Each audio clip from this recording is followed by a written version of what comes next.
The following is a live copyrighted presentation. Ladies and gentlemen, it's time now for RadioLawTalk.com with your host, Frederick Penney, attorney at law. And now, RadioLawTalk.com.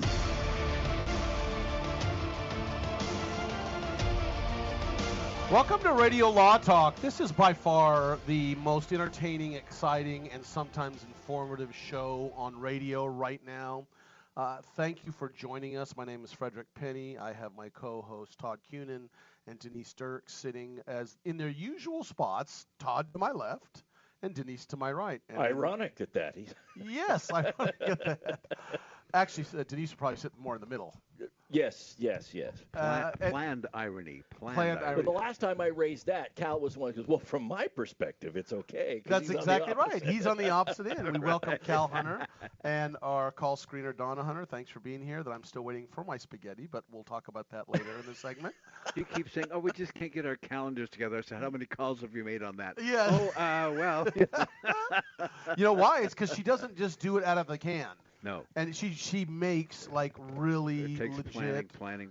Yes. Full tilt. And the problem is right now is even though in California, we have a long growing season, the fresh vine-ripe tomatoes are not on right now. So I'm going to have to wait. We have to wait till we get them in from Chile. Yeah, or wait till we get. No, they're not fresh, ripe tomato. So we're going to have a new case or no case this week. I have won the actual case or no case game show as of last week. I ousted Todd Cunin and Denise Dirks. Denise Dirks was right there. I mean, it was probably by what they would call in horse racing by a nose. I beat her. And therefore, Todd and Denise, we will be going to Morton's. Oh, Denise and I talked about that. Yes. We've already gotten you your steak dinner. It's in the freezer. It's one of those Hungry Man Salisbury steak dinners.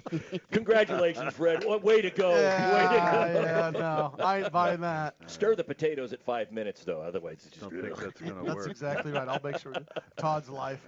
So they still do owe me for winning case or no case.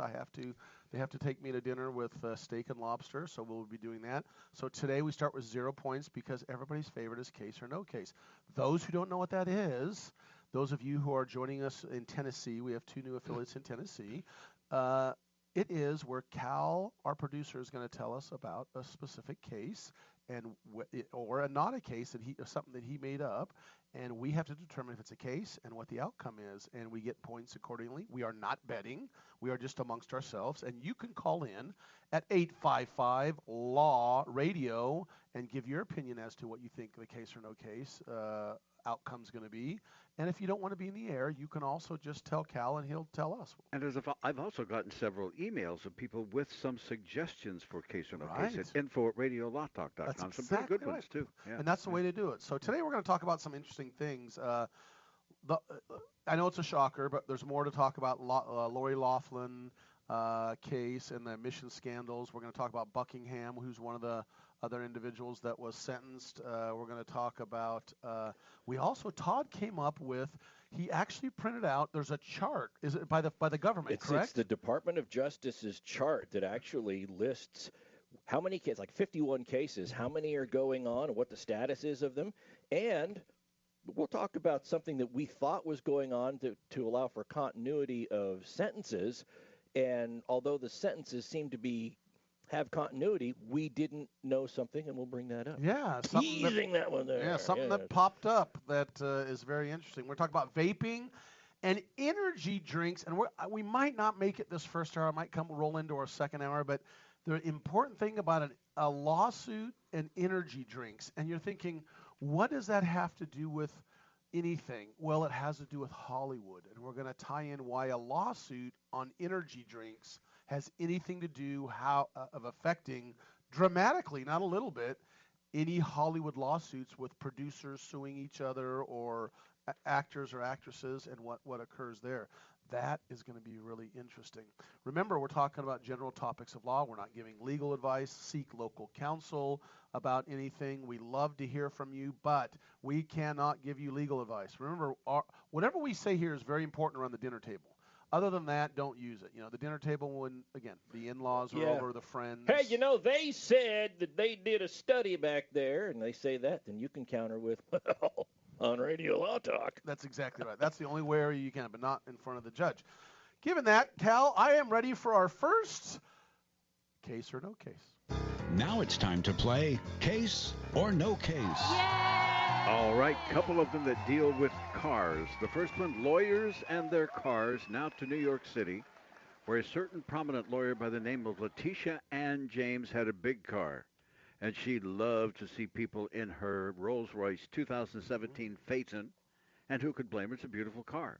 So she parked her nicely detailed car in New York City and got a parking ticket.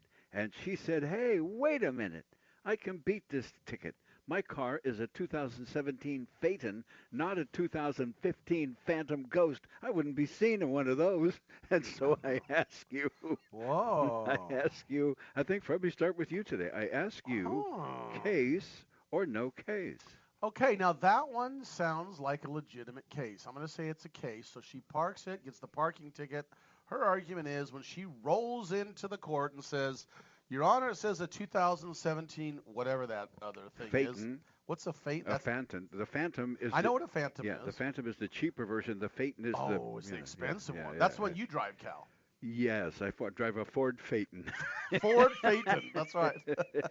And so the Phaeton, she walked in there and said it was the wrong one. I think she wins, Cal, because even though it's a technicality, you can win on technicalities if the officer writes things down wrong and you say that I did not drive that type of car and that's the ticket for that vehicle. The only negative thing, well, let me back up. I'm backing up. If it had the proper license plate listed. So, Denise is giving. So I'm going to say, that's where it comes down because they're going to have the license plate listed. Then it doesn't matter what make or model it was. I think I've figured it out, but I'm not quite sure which way they're going to go. I think the judge ultimately says, the license plate is your car. She loses. All right. Well, good answer. Dealers left. Mr. Cunin, you are next on this case or no case. Well, Fred makes some very good points. As always, yes. And I am going to say that this is a case, and I'm going to say that she loses, that the ticket will stand for this reason. Ultimately, if you want to fight a ticket, you got to do a trial. And the evidence that goes before the judge at the trial is not necessarily the citation, but the officer's observations that led to the citation. The citation is essentially a complaint or a notice to appear. But when you do the trial, it's the officer's observations. And if he says, I thought it was this, it was that, but look, here's the license plate number, like Fred said. If he's got the VIN, that's even better. But this is what it was, and it was parked there. She shows ownership of it. It comes back to her. Done. I think so. A citation's not a charging document, you're saying? Okay. It is a charging document, but ultimately you have to prove the evidence is what proves the guilt. Got it. And you can amend charging documents on anything other than a felony all the way up to the end of trial. So he just amended the citation. Denise, what say you, case or no case? What's interesting about this one is that it is going to be it's not a case. It's not a case. It's a scenario, but it's not a case. All right. Because she doesn't file to challenge it because she can't. She has to plead the fifth. She pleads the fifth. She can't say it's not her car. There we go. Well, you'll be interested with the outcome of this, I'm sure. And I'm not going to sell you anything. I tell you what's interesting, though, Todd. As you were talking, I know we've got a few seconds to go out, but as you were talking, I thought of one specific thing, and that was, maybe the officer forgot to amend his complaint, or he just came in there and said first, because he's the one that testifies first, he says, hey, this is the car, and that's when she stands up and says, you're wrong. We'll be back. We're going to find out who's the winner, me, Todd, or Denise. All right, and stay tuned for the answer to Radio Law Talk and much really more interesting discussion about the topical legal cases coming up on the show right here. Don't go away. All advertising for legal services on Radio Law Talk is strictly for the state or states in which the advertiser is licensed. For more information, go to radiolawtalk.com. Know someone with a drinking or drug problem? Learn how to get sober after we share these stories. I was 35 with 2 beautiful children when my life and addiction started to spiral out of control. After my divorce, I went into a depression cycle and started drinking more often and using prescription drugs. After my second DWI and arrest, my ex-husband threatened to take our children away from me. I was 17 when I became addicted to heroin and meth. I thought I could quit on my own, but I couldn't. It hit me when I was arrested.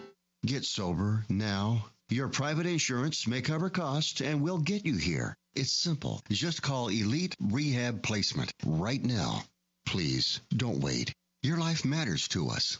800-918-1376. 800-918-1376. 800-918-1376. That's 800-918-1376. Not all law firms have extensive experience in all areas of the law. It's wise to look for firms that have knowledge and understanding in your particular area of concern. So go to prolawfirms.com. They have listings of attorneys in key areas of practice, such as family law, estate planning, personal injury, bankruptcy, and so forth. When you're looking for a lawyer that has extensive experience in your particular area of need, go to prolawfirms.com. That's prolawfirms.com. ProLawFirms.com is not a law firm and does not endorse or recommend any specific law firm. If you're one of those independent people who wants your own business and you love food service, we just might have a great opportunity for you. Iceberg Drive-Ins. Iceberg is famous for its thick shakes and delicious food. We lend you our supply chain and expertise, and you can potentially have a thriving, successful, fun business that your customers will love. Iceberg Drive-Ins has some prime areas available right now, so if you're interested, get in touch with us right away. Go to icebergdrivein.com and click on the Contact Us button. Iceberg Drive-In, ready to grow with you. All right, guys, we need to have you read some lines for our disclaimer promo, but first, can anybody tell me what a disclaimer is? Right then. Well, Denise, you go ahead. Non uti concilius me oriere proquestis purpurium juris consult. Latin, that's a nice touch. Thank you, Denise. Next time we'll try it in English if that's okay. Fred, how about you? Cal, I don't want to read all this. Can't we just tell the people that we're discussing general legal issues and they should hire their own attorney instead of relying on what we have to say here? Well, we could, I guess. Chris? I'm not going to be there anyway. Why have me do it? Let's have Todd do it. Me? Read disclaimers? Why, I couldn't. The information you hear on Radio Law Talk is general. The preceding promo was for entertainment purposes only. And if you want true legal advice, contact your own lawyer. Just a tip from your friends at Radio Law Talk. Be sure to read our disclaimers on radiolawtalk.com as well. Today we decided to walk to school. At the corner, we waited to cross the street. The stoplight counted down. 15, 14, 31? 13? We took a left on Carroll Garden Street. Garden Street? Loud music was coming from a car. Danny's a smart kid, but he gets so distracted. There were so many other sounds, I didn't know what to focus on. Danny, earth to Danny. Suddenly he realized he forgot his homework again. I left my homework on the table. At the school steps, we hugged goodbye. I really hope he doesn't have another bad day at school today. When you can see learning and attention issues from their side, you can be on their side. That's why there's Understood.org, a free online resource for the parents of the 1 in 5 kids with learning and attention issues. Get personalized recommendations, practical tips, daily access to experts, and more. Go from misunderstanding to Understood.org. Brought to you. Radio Law Talk. I like that show. This is Radio Law Talk. Welcome back to the determination of who's going to win the case or no case, Denise, Fred, or Todd, concerning the individual in New York that drove a beautiful Rolls Royce that's called something that I don't know. Phaeton, Phaeton. Well, I still won't know what that is, and I'm going to get one now. I'm sure you will someday. I'm going to get one. Yeah. Cal, it's up to you to get this radio show going so I can buy one. But let me finish my point. Okay. And then what she did is she apparently parked this thing, and I got a parking ticket, improperly parked it somewhere, and the officer wrote down the wrong car. So the question is, does she win the case when she goes in and fights the ticket? I said, Yes, it's a case. We all three said it's a case, but I said she loses, and Todd said she loses, and Denise said no case. This is all fake. I said scenario, no case. Okay. So those of you who say this was a case, that would be Fred and Mr. Cunin. Oh my gosh, Denise. For those of you who say this is a scenario but no case. I'm gonna file a technical appeal based upon what I hear, but go. Okay, well, it's sort of a true scenario, but no case because, I mean, this is a story, but it's not an actual thing. But here's what I found about New York parking ticket law. If the information on the ticket has to be factually correct, how did this in this scenario? How did this happen to work out? She threatened to show a picture of the car parked in the alleged parking space and that it was the wrong car. And therefore, everything is dismissed. She didn't have to do anything. Okay. But in New York, you have to get the details correct. So here's my question then. Okay. Yeah. So there is a person that actually drove this type of vehicle. Yes. And she was issued a citation. I don't know about that. I just made that part. Okay, all right. I made up the cars. Okay, that's all. I looked up the most prominent lawyer in New York and used her name. That's all I needed to know. If you made everything up based upon the law, yeah, I get it. Yeah. Denise wins. Yeah, based upon. If somebody had actually written a ticket, we'd be throwing down. No, so congratulations. but in the one case I was tracking off of which I based this, that's how they won. Is they showed, look, you said I was driving this car, Your Honor. That's not the car I was driving. Yeah. And so in that particular case that I used as the foundation, shall we say, for my case of not great. So that, ladies and gentlemen, yes, Mr. King. Just really quickly, you remember the case, because this deals with parking. Right. Do you remember the case that we did a while ago where it came out that if they chalked the tires of Yes. the car, the court had determined Michigan court had determined that is a violation of privacy rights? If they chalk the tires. I don't remember that yes, one. if they chalk the tires, basically the court said, well, how is that any much different than if you put a GPS tracker on a car? You're keeping track of something, and if you need a warrant for that, then you need it for chalking. So it's a violation. Wow. Yeah, they can't touch your car. It's your car. So I'm down in San Francisco the other day, and I see this cop doing parking enforcement, and I said, hey, just got a question for you. How do you guys handle stuff now that one court has determined that chalking the tires is a violation of Fourth Amendment? And he looked at me blankly. He goes, what? Didn't know. He says, we still chalk tires. We chalk them all the time. So it's only that jurisdiction. And I guarantee, well, I'm not going to guarantee anything. I bet if someone brought a lawsuit in San Francisco, they would win that case against the city of San Francisco. And if they lost the case and appealed and it went up and you have a federal court that agrees with San Francisco, now you have competing. Michigan agrees with Michigan. Well, I gotcha. Now you have competing jurisdictions in Michigan and San Francisco, and that sometimes is what takes it to the Supreme Court. And by the way, next hour we'll also take your car parking. Oh, great. Oh, it's another one. So Denise gets 2 points. She gets 2 points. That's what are we correct. gonna? We got to figure out what we're competing for, because I'm not so competitive unless it's really good. We're going to think about it during the breaks. We'll by the end of the show we will say what we're competing for, and then it's 50 points we have to get to. Todd, at least now you're in the running now. I'm back in the running. I mean, look, give me 3 weeks, I'll be way behind. I'll be out again. But hey, you know what? We are always up to date here. We've got a number of things we're talking about. We've discussed Lori Loughlin case and the admissions scandals. But what just came out Friday, late Friday, it was on Fox News, and actually it came out on the Arizona Republic, is a new lawsuit was filed against Southwest Airlines on an alleged, again, allegations. A stewardess claims that the pilots sent her back when she went back to the bathroom. They had apparently an iPad or something back there that was videoing her, and they were able to watch it from the cockpit of her. I don't know what, but the lawsuit says it's just they're live streaming it. She's claiming live streaming stuff from the bathroom video to their cockpit. And creepy if true. That's creepy, but it doesn't just impact the stewardess. I mean, this is a bathroom that's a public bathroom, right? I don't know all the facts yet, but I think they just did it like at the beginning when she was back there. They didn't do it during the passenger time. We're going to find out, but But they're denying it, obviously, and so is everybody else saying, really? Come on, how can you do that? And I'm not quite sure how they'd be able to do that. You put an iPad sitting there in the bathroom. Wouldn't you walk in and say, hey, there's an iPad here with the thing sitting there going beep, beep, beep? You know, I mean, do you not? Well, they've got ceiling tiles, they got floor tiles, they got the little, I mean, I'm sure when there's a will, you know. No, but it was the iPad that was in the bathroom.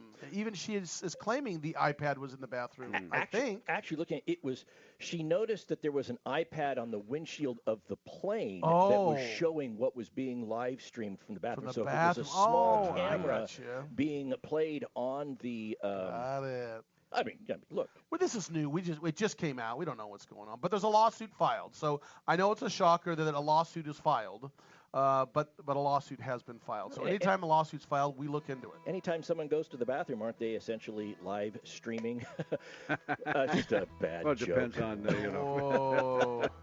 I was going to go back into Lori Loughlin stuff, but we can't start up Lori Loughlin and leave that. We've got to leave that. Would you repeat that joke really quick? Yeah. Isn't everybody who goes to the bathroom live streaming at some point? To which I only say only if they're healthy. Okay. Well, that's true. Sometimes live streaming takes a while for me. I'm getting older. Yeah. Having trouble live streaming? Welcome to Flomax. Cal and I sit there for a while before we live stream. Cursing a certain portion of our anatomy. We digress. We're going to come back, and we are going to talk about the emissions scandal. And admission. I thought you said emission scandal. Yeah, we're going to talk about that. Here we go again. Join us back, the crazy people from Radio Law Talk. We'll be back. Thanks for turning on Radio Law Talk. Remember, we're live 9 to noon Pacific every Saturday and available by webcast all the time after that.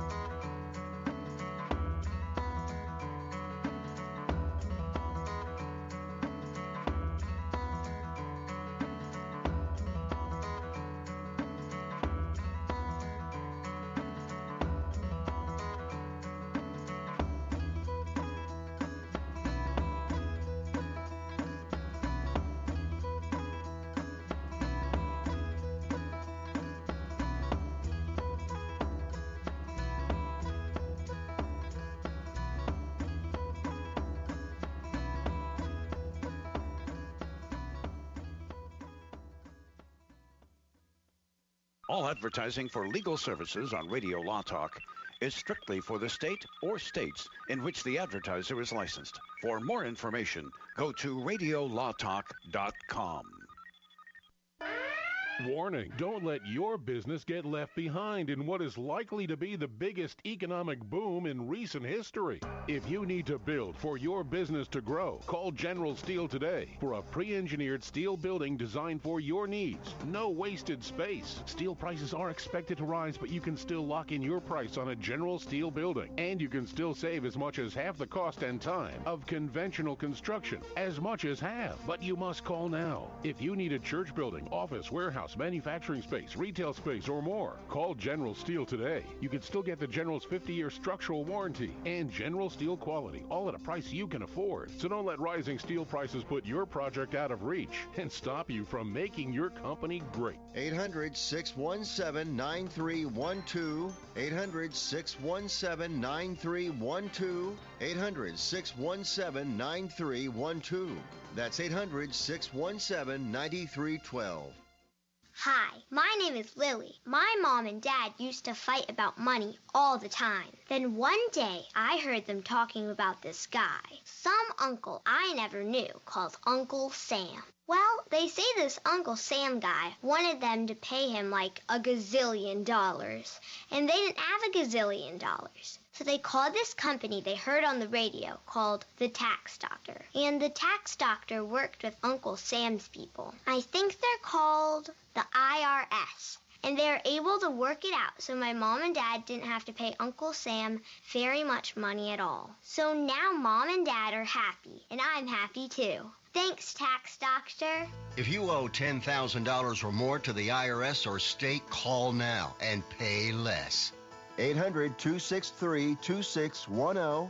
800-263-2610. That's 800-263-2610.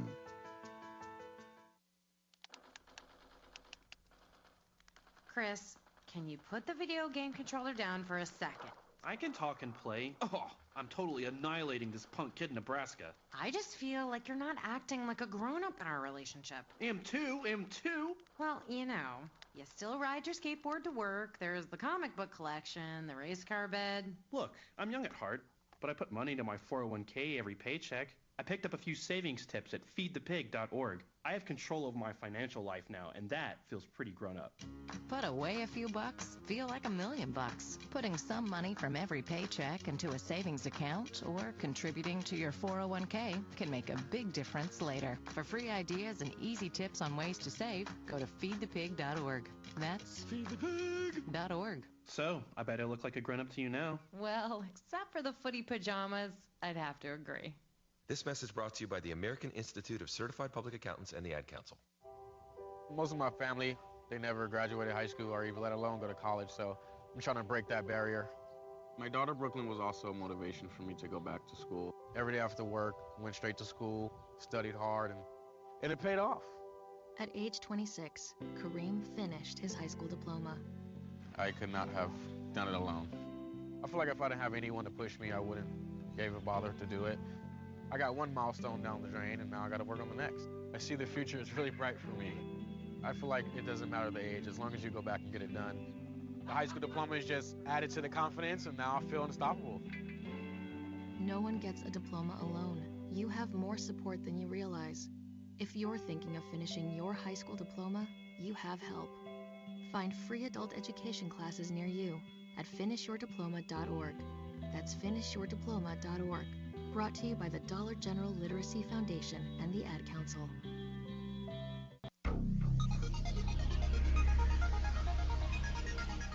I like the Amargosa Valley. Radio Law Talk. Now back to the show.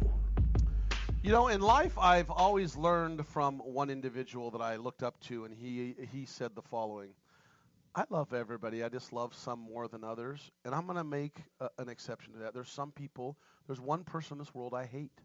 I just hate this. I'm person. sitting right here. Yeah, I know you. I know. It's a pure hate. It's a pure hate, and I'm going to put it out there. I don't like that you look at me when you say no, that, Fred. No, it's pure hate. Is the individual that walks in and brings donuts in. That person is the devil. Yes. And if you want to talk about the devil, it's the donut person that walks in and puts the donuts. I'm doing well on my diet, and that donut just called me during the break. And my wife's not listening now, and I had to take a bite. And I just did it. I sinned. You're the victim here. I'm the victim. You are the victim here, I am. Fred. Who do I Yes. sue? Case or no the case. donut shop. I'm suing the donut Yes. shop. How dare you be responsible for your own consumption of food? You're the victim. I am. And somebody else should be responsible, dang it. Somebody. That's exactly right. Doesn't that sound like a Seinfeld episode? I think that you are entitled to no less than $100,000 compensatory damages. Or free donuts the rest of my life. And what was it? 10 million punitive because sugar. But I'll tell you this, if a member of the California legislature is listening, they just got an idea. Hey. Hey.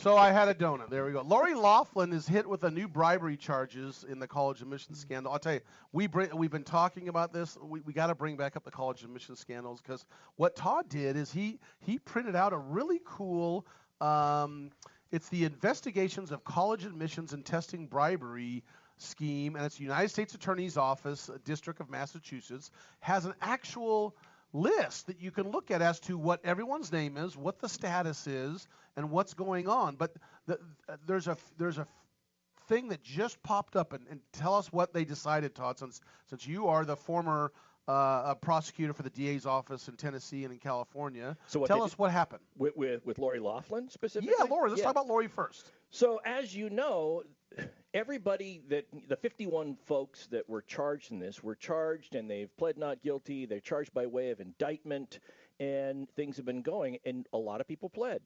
Now, the people that decided not to plead and decided maybe to fight this, like Lori Loughlin, that are taking it to trial, are now having to face enhanced charges because recently, this last week, the prosecutors amended the charging document to include bribery charges. Now, I look at this, my personal... Federal bribery charges. Federal bribery charges. I mean, everything in this case being prosecuted on the federal level out of the federal district court in Massachusetts. But the only problem I really have with this is something that Loughlin's attorney pointed out, which is that the basis of the charges that are now added were things that were known to the prosecution and before the grand jury and the indictments at the time the original indictments and were handed down. So this appears to be, look, they have the right to do it. They, the government, have the right to amend to add charges. But it's very hard to escape this idea that they're now trying to penalize somebody for exercising a constitutional right to have a trial. And look, here's the flip side to this. The flip side to this is that the prosecution's going to look at it and say, well, yeah, I get this, but here's why we did it and why it benefited people initially.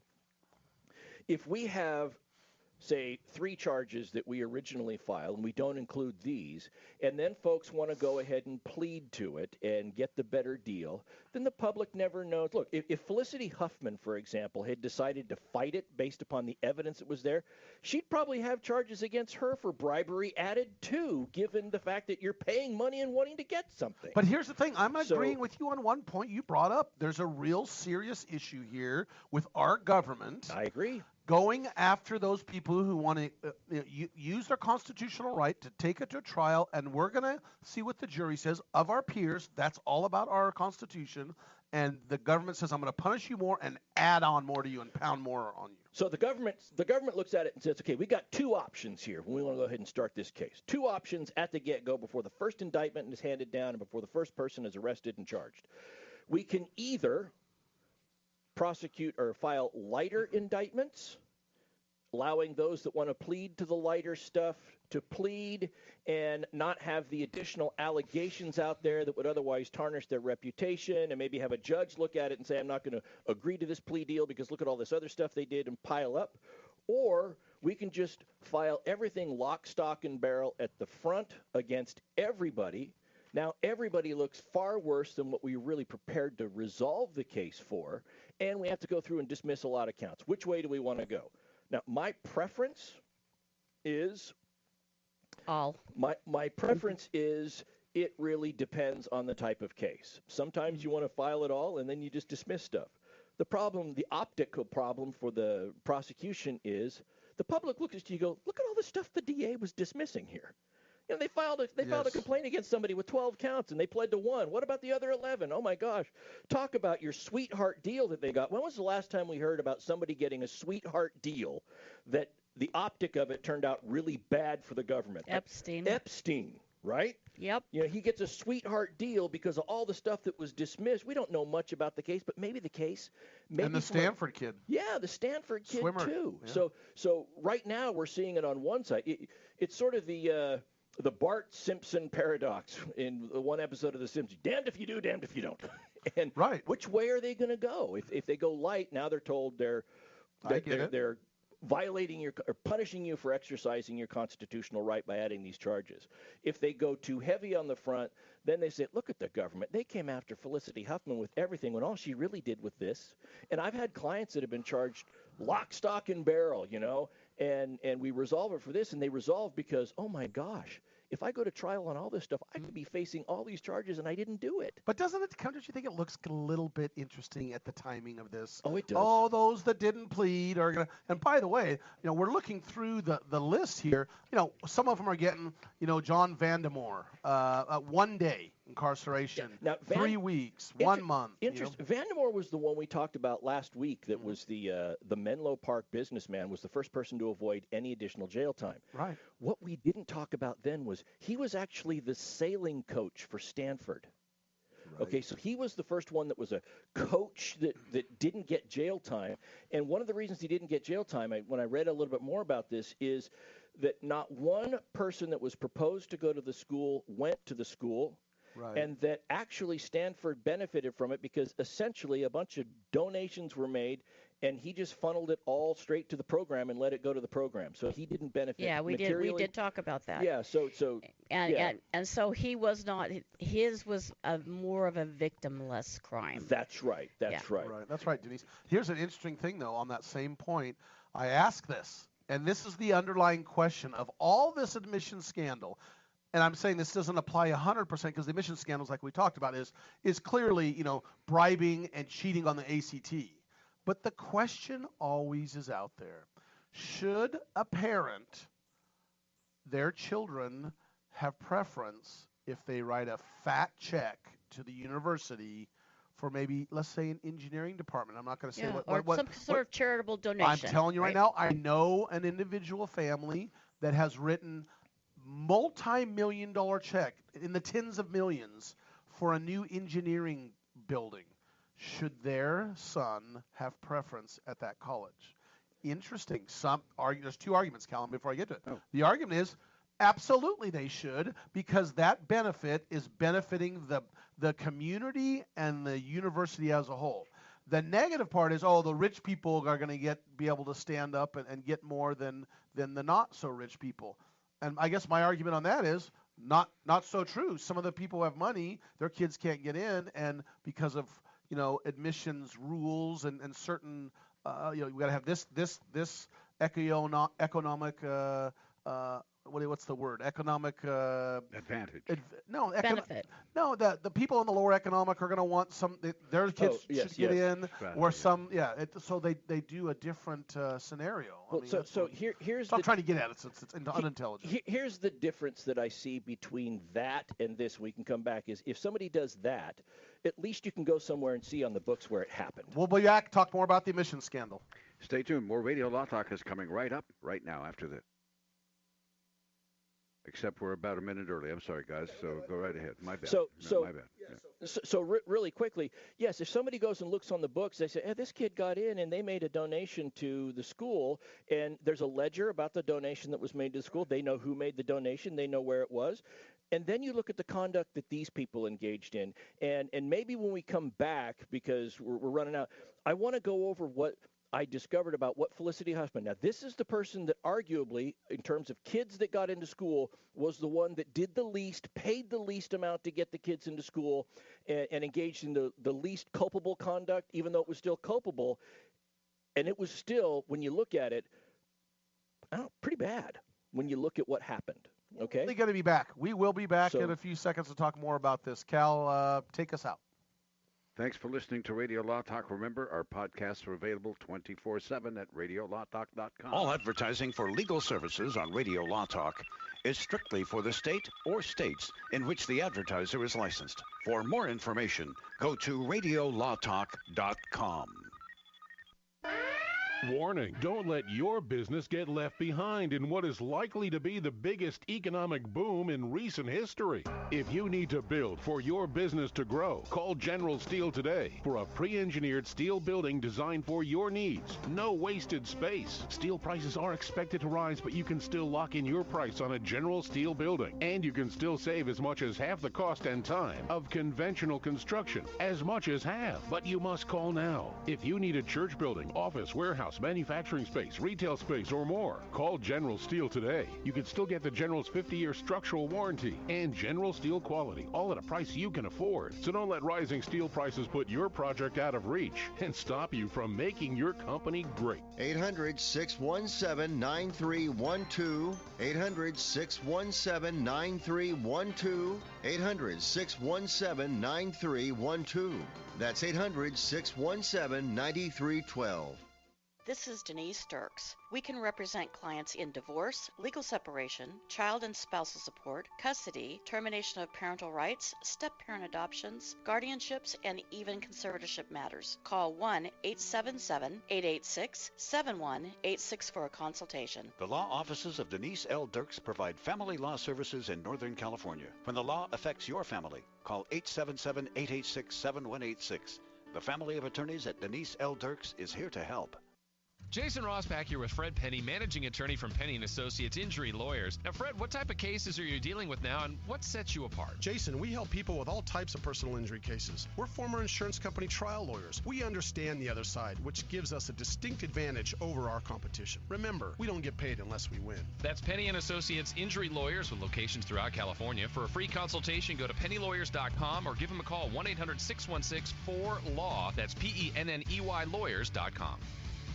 The cost of getting rid of garbage is high, and recycling products is lucrative. If you're a business or know of a business that needs an individual compactor or baler, call Northwest Compacting at 888-201-0911. If you already have an industrial compactor, baler, or shredder and need service, don't forget to call Northwest Compacting at 888-201-0911. Northwest Compacting, your full-service industrial compacting and baling company. Read more about them at northwestcompacting.com. Many women have so many clothes in the closet, but then we go to get dressed and find we have nothing to wear. We've all been there. We all want to be comfortable and fashionable at the same time, and it's difficult to find clothing that makes that task effortless. But at Letty & Company, you can find trendy, comfortable clothing that is affordable. Things you'll want to wear every day. Shop with a purpose, online with free shipping. Just go to LETTYandcompany.com. LettyandCompany.com. If you're one of those independent people who wants your own business and you love food service, we just might have a great opportunity for you. Iceberg Drive-Ins. Iceberg is famous for its thick shakes and delicious food. We lend you our supply chain and expertise, and you can potentially have a thriving, successful, fun business that your customers will love. Iceberg Drive-Ins has some prime areas available right now, so if you're interested, get in touch with us right away. Go to icebergdrivein.com and click on the Contact Us button. Iceberg Drive-In, ready to grow with you.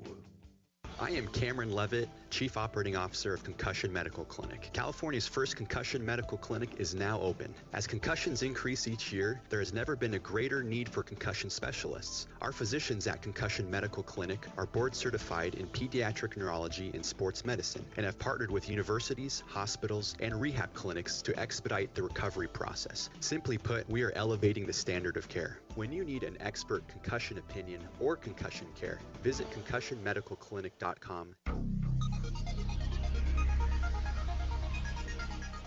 If you pay my fee, I'll take your case. Are you serious? You're listening to RadioLawTalk.com. And now back to your host, Frederick Penney. Huffman's sentencing memo, Todd Cunin has been able to get through his little dirty hands, and he's been reading it and studying it about kind of a little bit more of the behind the scenes of what's going on. It sounds to me and all of us like, okay, here's money, get my kid in, or cheat on this test to get my kid in, right? That's what just generally it sounds like. But there's more involved. That's what her mea culpa letter kind of sounded like. Look, I wrote a check. He said he could get it in. I'm almost kind of a victim here because he preyed on us wanting to get the kids in, and I thought that it was okay, and then later I found out it wasn't and felt bad, so I didn't do it with my second child. Kind of that was the feeling that you get when you read these reports, but I just don't want. I want to interrupt for one thing, just to make sure, Todd. I'm sorry to interrupt, but I want to make sure we understand this is what they're claiming. So this is the document. So when somebody pleads, okay, they plead guilty, and the judge is going to issue a sentence. What happened was the prosecution wrote a sentencing memo. Judge, this is what we think needs to happen. And then Felicity Huffman wrote that letter to the judge about her mea culpa and accepting responsibility. Well, the prosecution had an issue with that because they thought that she was trying to paint it a little too rosy in her behalf. So they filed a supplemental sentencing brief saying, Judge, this is what she pled to. These were the facts that supported what she pled to, and she has pled. Okay, gotcha. And the government the defense didn't come in and say, well, that's not what she did. So this is what they were prepared to produce at trial and what she pled to, which was first, they got her notes off of her PC, her laptop computer, the notes that she took when she met with Singer, the guy who was the mastermind behind all of this. And they found in the notes, first she wrote down $15,000 for a passing grade, $75,000 for a perfect grade. She also, in her notes, indicated that you only get to take the test a certain number of times, and if you take it more, it will tip them off, and you will be investigated. So she knows that this is something that can be investigated.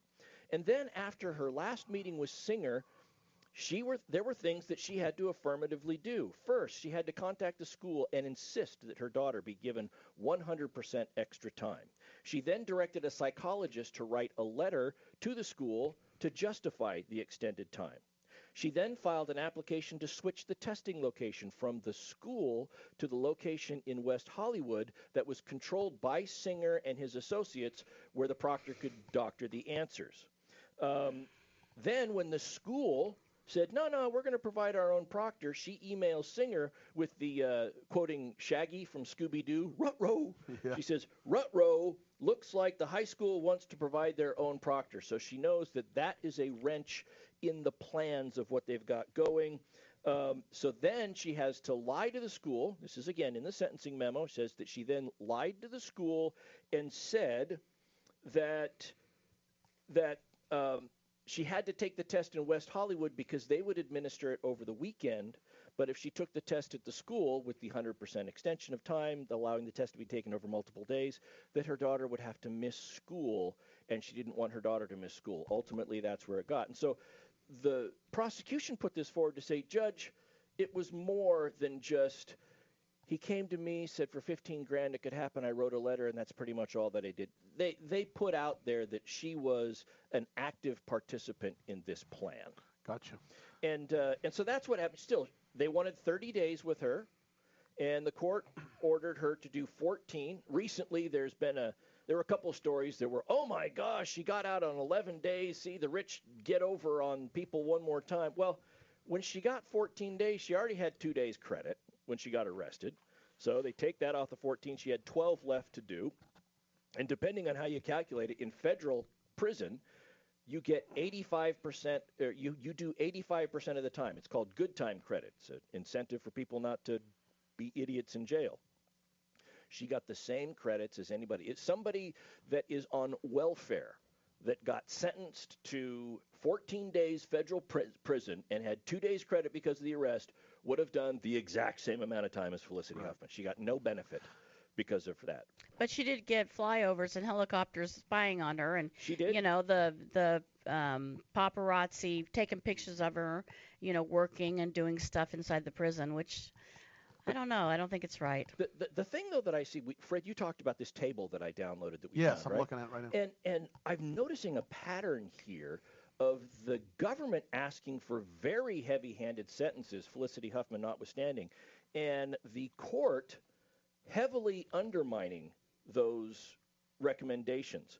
So they wanted 30 days for Huffman. She got 14. That's probably the closest in terms of the difference between what the government wanted and what she was ultimately sentenced to. The guy that we talked about earlier, Vandemore, the sailing coach that got no time, the government wanted 13 months prison for him. Oh, my gosh. 13 months prison for a victimless crime, the only one that was truly victimless, that the only thing that really happened was the school got money for their program. They wanted 13 months for that. The court gave him credit for time served, 1 day incarceration. And that's the scary thing that I worry about is the government. And here's a quick example. Oh, these rich people, because they're rich, and I'm not trying to stick up for the rich, because it's just the ones that you don't hear about get exactly what these guys got from the judges. Oh, that's not enough. Ready for this, everybody out there? You know, the California Supreme Court in 2011 said that there's too many prisoners in California, it's overcrowded, and told them to release 33,000 prisoners. Yeah. And by the way, from 2011 through 2013, tens of thousands of those thousands and thousands of prisoners, thieves, you know, people who've done all types of, you know, sexual offenders. Yeah, were released, and they're out in our system now. And so when you sit there and argue, and again, I'm not jumping on the sides what they did was wrong, but to say, you know, are you worried about Huffman going out and breaking into my home and stealing? I'm not too worried about that. Did she do something wrong? Yes, she did. But don't forget, everyone out there, there's some states that are just releasing prisoners left and right because they're overcrowded. Why are we sticking them in jail is what I'm saying. It's the heavy-handed mentality that actually leads to that overcrowding. We talked about the Abbotts last week. It's the rules like the 3 strikes where you have no choice or discretion as a judge. Right. Right? Right. I mean, that's what it comes down to. So we have overcrowding. Yeah, the Abbotts, the government wanted 8 months apiece for those two. 8 months per individual. The court gave them 1 month per individual. Right. Now, here's the thing. The prosecution allowed, in this case, these folks to plead and allowed the court to determine what the sentence was in terms of the amount of jail time. Right? And I get that. But often, most of the time, in the cases that I deal with, the prosecution doesn't agree to that. The prosecution gives an offer with the total number of days jail set. And if the prosecution had come to these folks and said, look, the sentence is 8 months prison, okay? 8 months prison. And they said, no, I want to fight it. Now they're going to be in the same spot as Lori Loughlin. They'll be facing not only their original charges, but they'll be facing the bribery charges. And because they didn't want to spend 8 months in jail, they're looking at something that could land them in jail for 5 years. And Todd, especially when she saw how she looked in a prisoner's uniform, Martha Stewart said she looked schlumpy. Yes. Yeah. For 8 months, she's going to look schlumpy, and she's an actress. She's not used to that.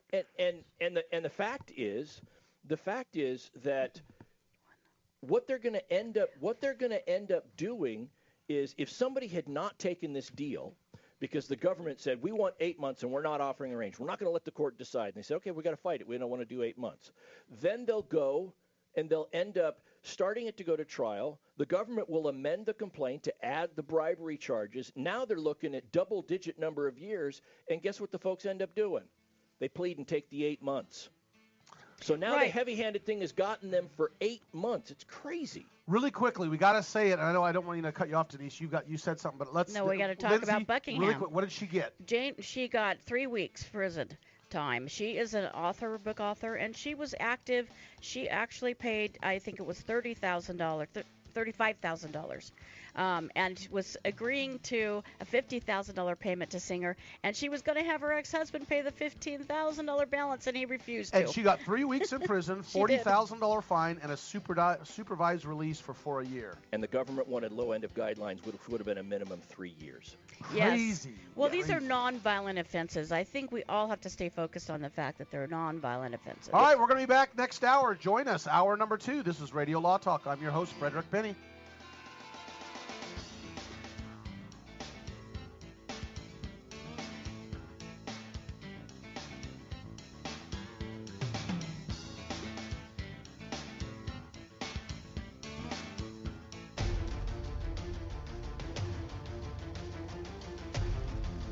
You have been listening to RadioLawTalk.com, a copyrighted presentation of Radio Law Talk Incorporated.